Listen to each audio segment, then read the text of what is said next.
Black billionaire girl's seat, stolen by white passenger. Seconds later, flight gets grounded. She boarded quietly, unnoticed, just a young black woman finding her seat. But the man beside her saw nothing more than someone to belittle. He shoved his feet forward, blocking her place, certain she'd back down.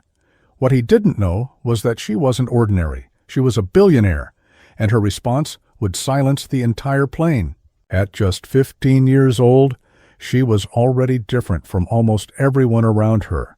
While most teenagers dreamed about college, friends, and ordinary lives, she carried the weight of a legacy. She was one of the youngest black billionaires in the world, but she didn't dress like it. She didn't act like it. To most people, she looked like a shy girl in a simple hoodie, nervously holding her boarding pass. She wasn't there to make a statement. She wasn't there to be noticed. She just wanted to get to her destination, sit in her seat, and quietly read the book she carried in her hands. But the moment she sat down, a storm was about to rise. A man approached, his voice sharp, his presence heavy. He wanted her seat. And what followed would stop an entire plane, leaving passengers stunned and the world with a story it would never forget. The man leaned forward, his words cutting through the quiet cabin. "That's my seat. Move." She blinked surprised and held up her ticket with a small smile. "I'm sorry, sir, but this is 14A. It's printed right here." But he didn't even look. He chuckled, in disbelief, his voice loud enough for others to hear. "Listen, little girl, maybe you don't understand how this works. I always fly in this seat. So, do yourself a favor. Pick another one." Her chest tightened. Around them, heads turned. Some passengers shifted uncomfortably, others smirked as if watching free entertainment. Her hands trembled slightly, but she held on to her book. She could have moved. She could have avoided the embarrassment. But she remembered her mother's words. "Never let anyone make you smaller than you are." She took a breath. "No, sir. This is my seat." The man's face hardened, his pride wounded by the refusal of a child. His voice grew louder. "You don't belong here. This seat is for people who pay for comfort, not little girls flying on someone else's money." The words stung. They weren't just about the seat anymore. They were about her worth. She could feel her face burning, her throat tightening. Tears pressed at the corners of her eyes, but she refused to let them fall. Passengers whispered louder now. Some shook their heads at the man's arrogance. Others stayed silent, afraid to get involved. A flight attendant hurried over, her smile strained. "Sir, please lower your voice. Let me check both of your tickets." But the man waved her off. "I don't care about tickets. I've been flying for years. I know where I sit." The young girl's fingers tightened on her ticket. Her heart pounded. She had spent years learning to stand tall in boardrooms filled with doubters. But here, on this plane, she was just a 15-year-old girl, alone. The flight attendant insisted, taking both tickets. She glanced at them and then back at the man. Her voice was clear. "Sir, her ticket is correct. She is in the right seat. Yours is 2 rows behind." The man's face twisted with frustration. "This is ridiculous. You expect me to sit back there, next to the bathrooms? Do you know who I am?" The girl finally spoke, her voice steady, though her hands still trembled. "I don't care who you are. I belong here, and I will not move." Her words silenced the row for a moment. The passengers who had been whispering now stared openly. This was no longer about a seat. It was about dignity, respect, and courage. The man refused to back down. His voice grew louder, angrier, spilling into the rows around them. "This is nonsense. I demand she be moved right now. This is my spot." The AO attendant tried to calm him, but his shouting grew. The young girl sat frozen, her heart pounding, but she refused to move. Every second felt like an hour. The commotion spread across the cabin. Children peeked over seats. Adults shook their heads in disbelief. What was supposed to be a simple boarding had turned into chaos. The pilot's voice crackled through the speaker, calm but firm. "Cabin crew, report to me immediately." Something no passenger ever wants to hear had just been announced. The flight could not take off until this situation was resolved. 2 more flight attendants arrived, trying to de-escalate the situation. But the man's pride wouldn't let him. Stop. He pointed at the girl again, his words dripping with disdain. She doesn't deserve this seat. Look at her. She's just a kid. This time she looked him straight in the eyes. Her voice didn't shake. Yes, I'm 15, but I worked harder by 15 than most people work in a lifetime. I belong here, not because of my age, but because I earned it. And nothing you say will change that. Gasps rippled through the cabin. Her courage was undeniable. The man, red-faced and fuming, cursed under his breath. The flight attendant finally turned to him. "Sir, this is your final warning. Either take your assigned seat or you will be escorted off this plane." The man refused. His pride outweighed his reason. He stood firm, arms crossed, refusing to sit anywhere else. The pilot made the call. "Ladies and gentlemen, due to a disruptive passenger, this flight will not depart until the matter is resolved. For safety reasons, we are returning to the gate." Groans filled the cabin. People muttered angrily, glaring at the man. What had begun as arrogance was now costing everyone precious time. The girl sat quietly, tears finally slipping down her cheeks, not from fear anymore, but from the weight of what was happening. All she had wanted was peace, and now an entire plane was grounded because one man couldn't accept the truth. Security boarded the plane, calmly, firmly. They approached the man. "Sir, you need to come with us." His protests filled the cabin, but no one supported him anymore. Not a single passenger spoke in his defense. Instead, they watched silently as he was escorted out, his arrogance finally stripped away. The girl wiped her cheeks and whispered, "Thank you," to the attendants. Passengers clapped softly, some even nodding at her with quiet respect. The pilot's voice returned. "Ladies and gentlemen, thank you for your patience. We will now prepare for takeoff." As the plane lifted into the sky, the girl stared out the window, her thoughts heavy. She had faced critics, doubters, and even betrayal in her short life. But somehow this moment felt different. It wasn't just about money or seats. It was about dignity.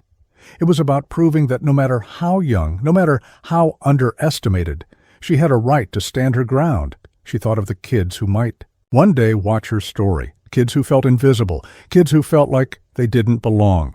She hoped that when they heard what she did, they'd believe that they too deserved respect.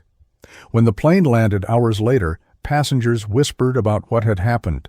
Some called her brave, some called her inspiring.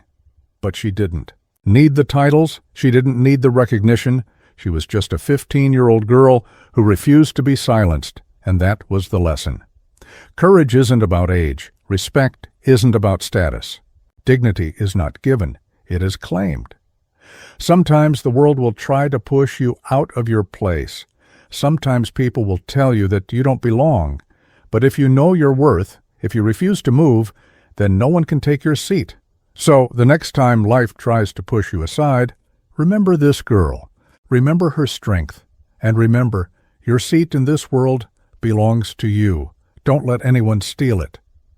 As the plane soared higher, she remembered her childhood. Her parents had taught her that wealth was not just money, it was responsibility. When her father passed away, leaving her an empire at only 13, people whispered, "She won't last a year."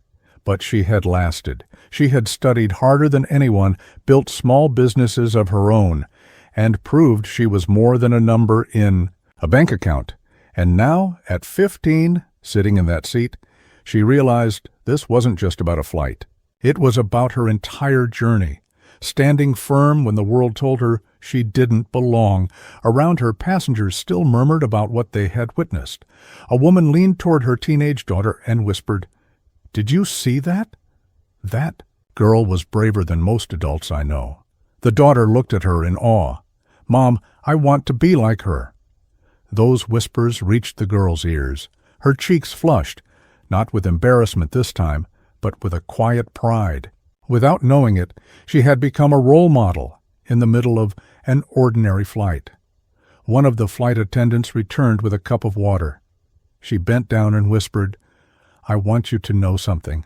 I've been working flights for 20 years. I've seen businessmen, celebrities, politicians, but I've never seen anyone handle themselves with such courage at your age. Don't ever forget how powerful you are." The girl nodded, her eyes misty. Sometimes it only takes one voice of encouragement to strengthen a person for life. Back at the gate, as the disruptive man was escorted away, he protested angrily. But no one listened anymore. He wasn't the powerful presence he thought he was. He was just another man who had let arrogance destroy his dignity. And, for the passengers, who had seen it unfold, there was no sympathy left. His downfall was his own doing. When the flight finally stabilized in the air, the pilot made an unusual announcement. His calm voice filled the cabin. "Ladies and gentlemen, today we were reminded of something important. Respect is not optional, it is required. To the young passenger in seat 14A, I want to thank you for showing us what courage looks like." Applause rippled through the cabin. The girl lowered her head, embarrassed by the attention, but inside, her heart swelled. Sometimes even silence can be broken by recognition. The rest of the flight passed quietly, yet the silence wasn't awkward. It was heavy with thought. Passengers replayed the incident in their minds. Some saw themselves in the girl, times. They were told to move, to shrink, to stay silent, and they thought about how they wished they had spoken up. That's the power of moments like this. They don't just change the person living it, they change everyone watching. When the plane landed, people didn't rush out like usual. Instead, they let her walk first. Passengers smiled, some nodded respectfully. A few even whispered, "Stay strong." It wasn't just politeness, it was acknowledgement. She had walked into that plane as just another teenager. She walked out as a symbol of strength. By the time she reached the terminal, whispers of the incident had already spread. Someone had filmed it. The clip was uploaded within minutes. By the time she switched on her phone, it had already gone viral. Headlines blazed, "15-year-old billionaire refuses to give up her seat. Plane grounded." She hadn't planned to inspire anyone, but sometimes history doesn't ask for permission. It just happens. Later, when she was interviewed about the incident, reporters asked if she was angry, if she was afraid. Her answer was simple. "I wasn't angry. I wasn't afraid. I just knew one thing. If I gave up my seat, I'd be giving up more than space on a plane. I'd be giving up my right to exist in a world that often tells young girls, especially black girls, that they don't belong. And I refuse to give that up." Her words echoed far beyond the airport. Weeks later, her story continued to inspire. Teachers shared it in classrooms, parents told it to their kids. Strangers wrote to her, thanking her for giving them courage, but she remained humble. To her, it was never about fame or headlines. It was about a simple truth. When you know your worth, no one can take your place. So if you ever feel small, if the world ever tries to push you out of your seat, remember this girl. Remember that strength is not measured by age, by wealth, or by status. Strength is measured by the moment you decide to stand firm and refuse to move. What she didn't realize at first was that even during the confrontation, some passengers had silently recorded everything, not for gossip, but because they knew her bravery deserved to be remembered. They hadn't spoken up, but now they wanted the world to see the truth. Sometimes, silent witnesses become your loudest allies. Within hours, the video had spread worldwide. Millions watched the clip of a 15-year-old refusing to surrender her dignity. Comments flooded in. "This young girl has more courage than most adults. Respect isn't given, it's earned, and she earned it today." Age doesn't define strength. Heart does. What began as humiliation had transformed into inspiration. Meanwhile, the man who had been removed from the flight faced consequences he never imagined. The airline banned him from flying for months. His company heard about the incident. His Arrogance had cost him more than a seat. It had cost him respect. It was proof that when you try to strip someone of their dignity, you often lose your own. That night after landing, she called her mother. She told her everything, the seat, the shouting, the grounding. She expected her mom to worry, maybe even cry, but instead, her mother's voice was calm, steady. "My daughter, I am proud of you. You didn't just keep your seat, you showed the world that even at 15 you cannot be pushed aside. Always remember, you are stronger than their arrogance." Her eyes filled with tears. Sometimes all we need is a parent's voice to remind us who we are. By morning, her name was everywhere, not just in gossip sites, but in respected newspapers and talk shows. Anchors debated the incident. Activists praised her courage.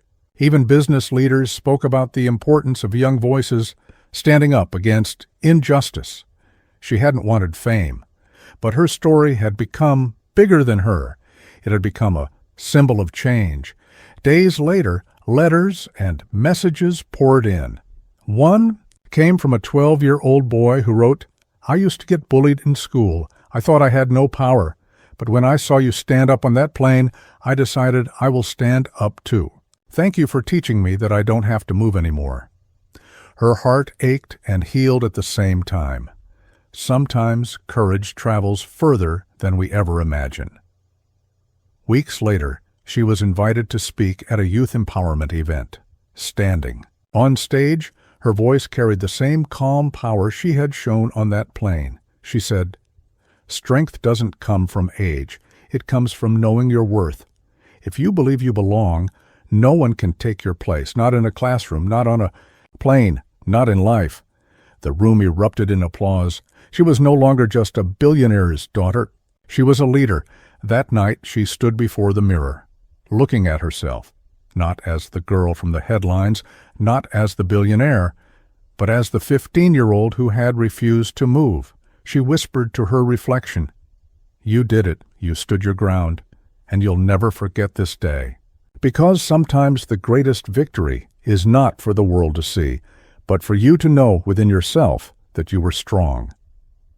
Months later, her story was included in books, classrooms, and even motivational seminars.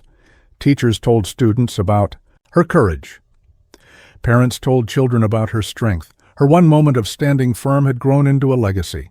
She had become a living reminder that your voice matters, even when the world tries to silence it. In the end, the story of the young black billionaire girl wasn't just about a stolen seat on a plane. It was about life itself. Because in life, people will try to push you out of your place.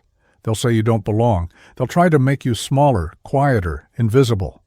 But courage means refusing to move. Courage means claiming your space. Courage means knowing your worth. And just like that 15-year-old girl, you too can show the world, "This is my seat. This is my place. And I will not move." One girl, one seat, one moment of courage changed everything. And maybe that's the reminder we all need, that no matter how young, how small, or how underestimated we feel, our voice matters. If this story touched your heart, let it live on. Tap the like button to show your support, share this with someone who needs a little strength today, and subscribe to join us as we keep telling stories that inspire hope, courage, and love. Because sometimes the world doesn't just need more noise, it needs more hearts that refuse to be silenced.